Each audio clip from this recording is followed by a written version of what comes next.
السلام علیکم ورحمۃ اللہ وبرکاتہ۔ دوستو، آپ سب لوگ جانتے ہی ہیں کہ پاکستان کی جو صورتحال ہے وہ کیسی غمگین ہو گئی ہے۔ تو شیخ رشید سے مخاطب ہوں کہ کام اتنا ہی کرو جتنا سنبھال سکو۔ یہ کوئی اتنی آسان بات نہیں ہے کہ تم عاشقان رسول کو مارتے جاؤ اور بعد میں تجھے حساب بھی نہ دینا پڑے۔ تم تو کسی کے چمچے ہو شیخ رشید۔ آج تم عمران خان کے ساتھ ہو تو پہلے مشرف کے ساتھ تھے، اس سے پہلے نون لیگ والوں کے ساتھ تھے۔ تو چمچے لوٹے ہو، بلکہ لوٹے، چمچے نہیں لوٹے۔ تو جہاں سے تجھے ہڈی ملتی ہے تم ادھر چلے جاتے ہو۔ تو یہ لوگ ویسے نہیں ہیں جیسے تم ہو۔ تم کسی کے مال پہ پلنے والے ہو اور یہ اللہ اور اس کے رسول کے نام پہ مار کھا رہے ہیں۔ تو تمہارے میں اور ان میں تو زمین آسمان کا فرق ہے۔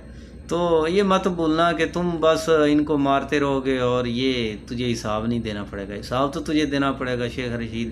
مرو گے تو تم بھی، یہ لوگ تو مریں گے لیکن ان کا مرنا الگ رہے گا۔ جب تم مرو گے تو پھر تمہارے اوپر شاید کوئی جنازے پڑھنے والے بھی شاید ہی لوگ ہوں۔